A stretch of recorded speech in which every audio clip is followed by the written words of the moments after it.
Good evening, and welcome back to another episode of Goosebumps Podcast Can't Be Murdered.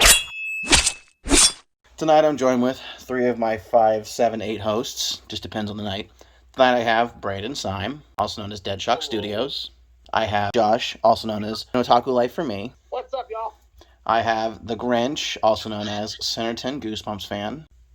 Hello. I am your host, Bumps in the Night. Your host with the most goldfish in his pockets, that is. And no, you can't have any. Are they colored or the regular? Regular. All right, so... Man of culture. Who wants to give us a blurb? If not, I can pull it up on my other tablet. Today we're reviewing book number 8. This is called The Girl Who Cried Monster. Blood period. Alright, and in this episode, we're going to talk about the Dark family. I know, right? What an interesting name. Alright, so here we go. The blurb of the book is this. Lucy... Stop it. Hold on, my tablet jumped. Lucy likes to tell monster stories. She's told so many stories that her friends and family are sick of it. Then one day, Lucy discovers a real live monster. The librarian in charge of the summer reading program. Too bad Lucy's told so many monster stories that no one believes a word she says. Too bad the monster knows who she is, and he's coming after her next. This is more or less just a shitty knockoff of The Girl Who Cried Wolf. But she's a girl! You're right, yes. It is more or less The Boy Who Cried Wolf. But anyway, she's part of this reading program in the summer at the library called Reading Rangers. And she's just obsessed with monsters. Which, before we get into this, was anybody obsessed with monsters when they were growing up? Me, definitely. Like, to the amount she was, where she was just making up stuff? Were you walking around being like, oh, if you don't eat all your relish, the pickle monster will come get your toes? No, That's what I'm saying. Like, that's how fucking outlandish this was. It's just like... I was very interested in cryptids, my version of monsters or stuff. Maybe that's what they were going for without using it, like on the nose. Yeah. So the Dark family, which consists of Lucy, her brother Randy, and her parents, which aren't actually named in this book, live in Timberland Falls. And Lucy's main issue with this book is that she essentially has to take on the librarian, also known as Mr. Mortman. Yeah. Let's go. So one day Lucy is at Reading Rangers and she forgets her rollerblades, and so she has to go back for them.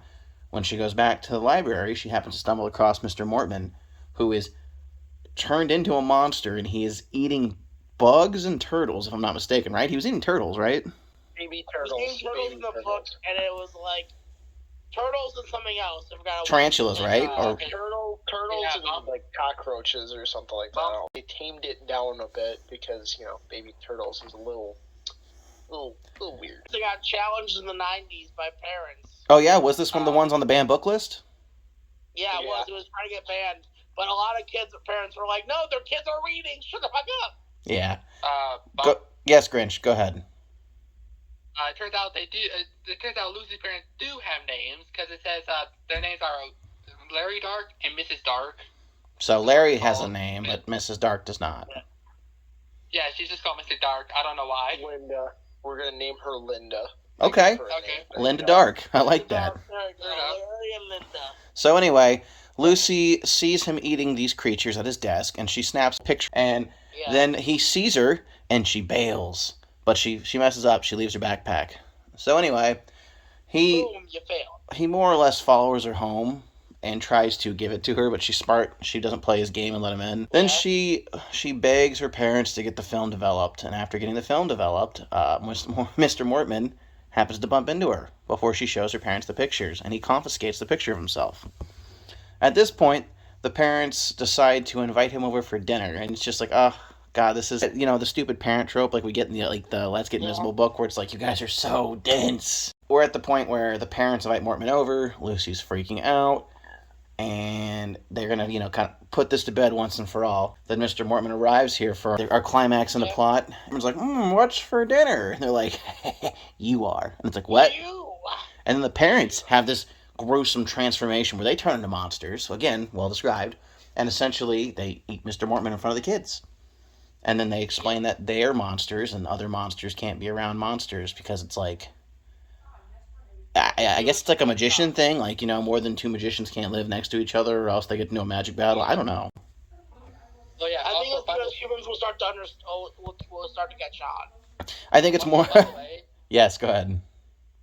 also, by the way, after he meets their Mormon, if I remember correctly, Lucy's friend comes over and has this mask on, and like Lucy's worried that they're gonna eat him too, but like, oh, not going to do that. Yeah, they do a cliffhanger where it seems like another Mortman had showed up, like to avenge him, and then it turns out it's just her friend with a mask. And the show is where we have that kid play the whole "I'm a monster." In the book, it ended with Lucy telling Randy another monster story when she's caught by her mom, and the mom tells her to stop telling monster stories. Honestly, aside from the twist ending, this book kind of sucked. I'm not saying it was terrible, and the description of it was good, but it was very just cut and dry. It's like, oh no, there's monsters. You're a liar. Oh no, there's monsters. You're a liar. Like, we cycle and cycle again. I feel like we just had this happen. Yeah. And this is what some of the Goosebumps books suffer from. It's just like the repetitive plot cycle before we finally change the way we're walking. Enough of me yapping my mouth. Brandon, why don't you tell me what you thought about this book and one thing you liked about it? One thing I will say I liked about the book is I definitely like the detail and also just how good Stein did with like visualizing, Mortman, after he changes and everything. Especially in the book, because I mean, like you said, it's like Dead House detail, where it's like you can see it. And he really had a knack for that, especially with like the early books. Oh, you know what? Like, I feel like a little bit he kind of got it back with Series 2000, but that's kind of off topic. All right, Grinch, tell me what you liked. Tell me what you thought about this book and one thing you liked about it. I had to be honest, it's actually a very cool book for what it is. I get there's some slow parts, especially at the end, but I love how Norman's actually an actual threat to our main character compared to, like, I don't know, the camera or Spidey or hell, even the house from the first book. So one part I don't like is that I feel like this book is what encouraged a certain cannibalism nowadays, like the whole Mortman thing. Also, them having vampire teeth, like the most random thing to have, especially since there's an actual book based off of vampire. So yeah. Well, so they were actually in the show. They're like snake people. I don't know if it talks about exactly what kind of monster they were in this. They were monsters nonetheless. Yeah, here you go. They're a monster. Have fun with it. Characters, let's see. I also don't think it was cannibalism. I mean, cannibalism was around for a very long time. I don't think that caused the rise in cannibalism at all. But I mean, either you're going to eat people or you're not. That's just the world we live in. Well, to be honest, they were monsters, not humans. So I mean, at the end of the day, it doesn't really matter. It was a fictional story meant to scare us as kids. Yeah. Josh, what did you think about the book, and what's one thing you enjoyed about it? I like the book a lot. I mean, I personally am a big fan of The Boy Who Cried Wolf, the actual story. So I like this story too. There are parts where I guess it was slow, and it did annoy me. But other than that, Girl Who Cried Monster was pretty good. Oh man, Mr. Mortman, I think is one of the most scariest villains from Goosebumps, besides Slappy and the Haunted Mask. Okay, that's a bold statement. I will say this.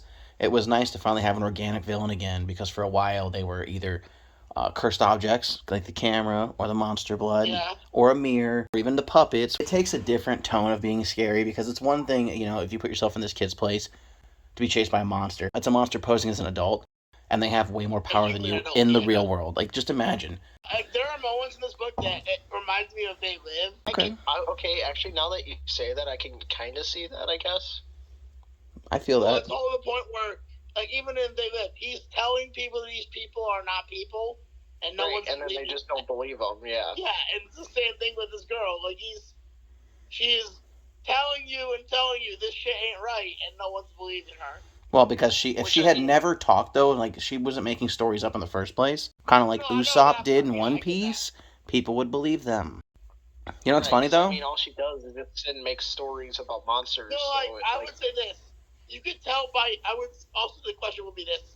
Like, if you're a parent, you could tell by your child's general demeanor if, like she's actually scared. Like, when she's telling the stories, I don't think she's actually scared while she's telling them. You're right, but in the same breath, Goosebumps parents aren't meant to be smart, because if they were like... No, they're just stupid. Well, if they had intelligence, emotionally, or just standard, it would put a hole in the plot. They're not stupid. They're brain dead. Well, listen, here's a fun little fact for you guys.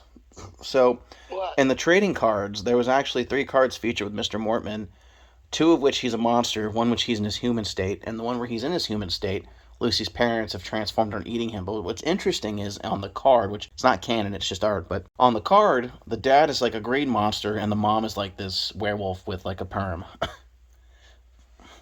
That's random. Yeah. I see this now. I'm gonna look it up real quick. I said fun fact. But, Is there an image of it? yeah, there is. Let me see here. I think I can screen... That's honestly interesting, though. Here, I know. I'll screen cap it and send it to the chat. Those cards are actually made off the books what the book is supposed to be. So Here, I'm sending it to the chat now. yeah. It kind of looks like he does in the show and like the monster cards, but in this card where he's human, he looks like an old white dude. I mean, was there like a way to play the game? Was it like a card game, or was it just? No, it was just trading cards like, hey, number 6 or hey, number 12, you know. The mom is some kind of werewolf-like creature with a perm, Yeah, and the dad's just like green shit. yeah. But again, those are her parents. And Why does the dad look like the hole? Terrifying. he looks more like the Abomination if we want to, you know, split hairs here. But There are some Whoa, I've never seen that artwork before. No? What the heck? huh? I dig it. Yeah, I dig that. I had the slappy one where he's choking. You mean Mr. Wood? Yeah, Mr. where he's Wood. choking a Is it the one where he pukes? Yes, I have both of No, those. Where do you get the trading cards nowadays? eBay, dog. eBay and Etsy. We might have to do like a whole video about like the trading cards. just, Yeah. like, the artwork. We definitely can do an episode on that. But let's get back to where we started here. Yeah. So, Brandon, starting with you, what's one thing you disliked about this book? Like how annoying and repetitive it is. Of you're just silly. It's like it's annoying. It's a cliche that is. I mean, it's not exclusive to this book, but it's inherently annoying. Well, this is one of the few books based off of Grimm's fairy tale. So, Yeah. Josh, what's one thing you disliked about this book? The slowness of certain parts. There were moments where I just found Lucy annoying. Yeah. Okay. Grinch, what's one thing you disliked about this book? It's definitely the parents, because I know they're like, oh, you're just silly, but the only time they actually helped her was at the end when they transform into monster. That they like, hey, we're as a monster. Myself, personally, like I said, it was a kind of a boring book. It didn't really get interesting till we find out the parents are monsters. That's the only thing I really liked about it, besides the description of Mortman. So, yeah. Not the worst book, but, you know, we're 8 books in at this point. He needs to be swinging a little higher at the fence. Well, at least he does. Yeah. All right, so, Brandon, let's get a score out of you. 1 through 10. I'll give it a 7. Okay. Josh, give me a score. I'm gonna give it a 7.5. Grinch, give me a score. Definitely 8. 8. Wow. Okay, I'm gonna be a hater here, guys. This is a 5 for me. It's about a 7. It's like 6.875, so let's round that up. We're gonna say it was a 7. So this book scored a C, and I guess that that's about where it should be. It's not A rank material, if you ask me. Not F rank though. Definitely no Monster Blood 3 here. It's definitely not the worst that they've done. Yeah, cough cough. Legend of Lost Legend. Yeah, we don't talk about that. Cough cough. Chicken. Hey, now you leave that book alone, okay? I'm sorry. The unwritten sequel, Pig. Sucks ass, and you know it. No, you're just a crybaby. That's all it is. No, I'm not. That book was a waste of a waste of an hour of my life. Well, you're gonna waste another hour here in a year when you read it again. Are we going to talk about the episode? Yes, we can talk about the episode, Grinch, and you can lead it. So starts mostly the same as the book, where we see our main character talking to her brother, scaring him and all that. Most of it's the same as the book. The only difference is toward the end. She goes to the library, she meets Mormon, she gets stuck there at the library, and she finds out Mr. Mormon's whatever he is. She took a picture. The flash photography triggered him, not a book. Yeah, he's just like walking towards her, like he doesn't see her, but like he's just like walking around, like, hey, who's there? And he's like, oh, like she runs out the library while he's distracted, and the rest is the same until toward the end, after Mormon gets eaten. So The only real the difference friend- between the episode and the book was the ending. The book, she was told to stop telling scary stories. The ending, her friend showed up, and I thought they were going to have to go round 2 on a Mormon. Yeah, and also, I have to say the actors for the main kids actually seem very believable, especially for the main character. Yeah, let's start with Josh. Closing statements, dog. Love Mr. Mormon. He's a cool ass dude. I feel like you're best friends with him. That's it. Okay, Brandon. I enjoyed it. It's still an interesting book to me. Definitely looking back now, actually reading it again and actually getting more fresh thoughts. It was kind of a slower book than I remembered, but still, I enjoyed it.